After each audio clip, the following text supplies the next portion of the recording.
Hi, my name is Melanin Planter, and today I'm going to talk about my top tips for keeping discus.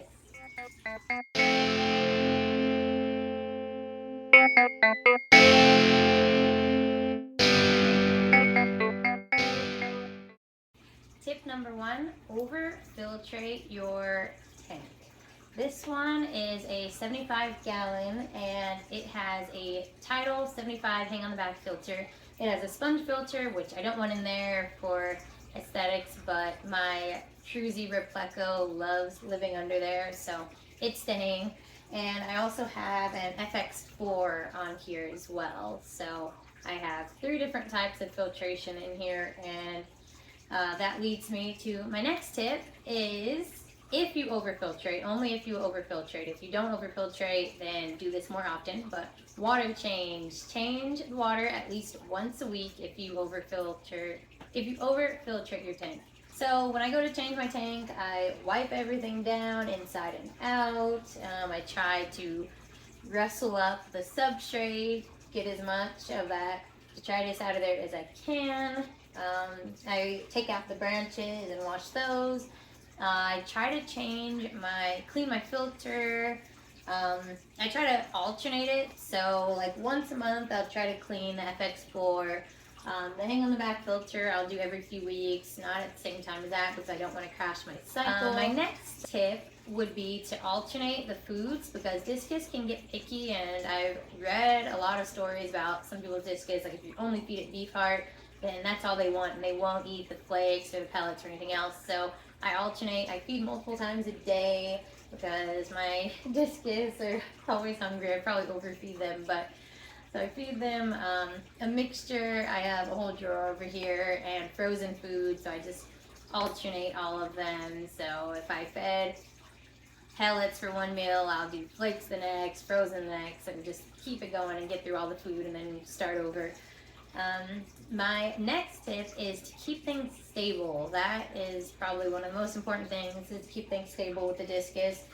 If your pH is relatively good, like my pH is about 7 in this tank, from our tap water. I don't have to change it, so it's about 7.2. So that's pretty perfect for them.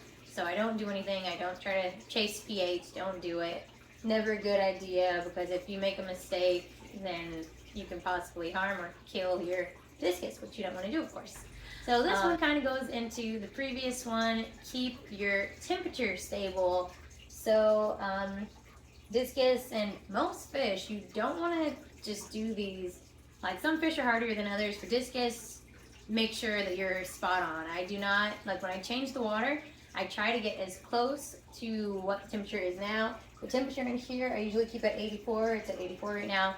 So when I fill up a bin in my tub, and that's how I do water changes, so I can better monitor the temperature. Some people, they get it directly from their tap, hose, faucet, whatever.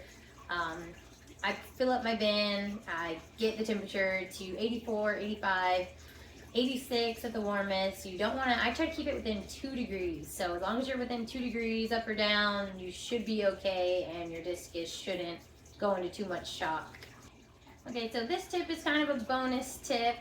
It's one of my favorites. I've been telling people because I have experienced it twice, and this is for power outages. They have these, I'll try to get a picture of it, but they have these special little surge protectors you can buy, but it's basically a power bank. So it charges and it's always charging, and then it has one side for mine specifically. I don't know if all of them are like this, but for mine it was like, I want to say 80 bucks on Amazon, but one side has just regular outlets, and the other one, if there is a power outage, it will kick on and you won't have any issues. Like, you'll still have power. So you can use this for anything in your house. I want to get one for every room so you can stuff internet, all that stuff, if anything goes out. Highly recommend. But I use it specifically for my discus tank, and I'm probably going to get it on the rest of my tanks because it's a lifesaver. When my power goes out, my house is freezing in the winter, like, you don't want your fish freezing. So he's doing funny, my little corridor.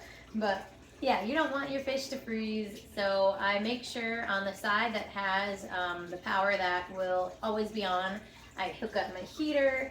You want to hook up your air because if your fish are without your little air bubbles for a long time, things can go bad. So you want your air, you want your heat. If you want to do your filters, that's not really important. I put the filters on the other side because filtration isn't going to matter for if your power outage isn't going to be that long, depending on how long your power outage will be, I should say, because I don't know if you're like in some extreme snow or something. I don't know, you might want to put your filter. But the air, I have my little wave maker, so that one's hooked up, and I have the heaters. I think I keep both heaters plugged in. Yeah, so I do the 2 heaters and the air. Thank you so much for watching. Stay tuned for more fish and plant videos. Have a good day.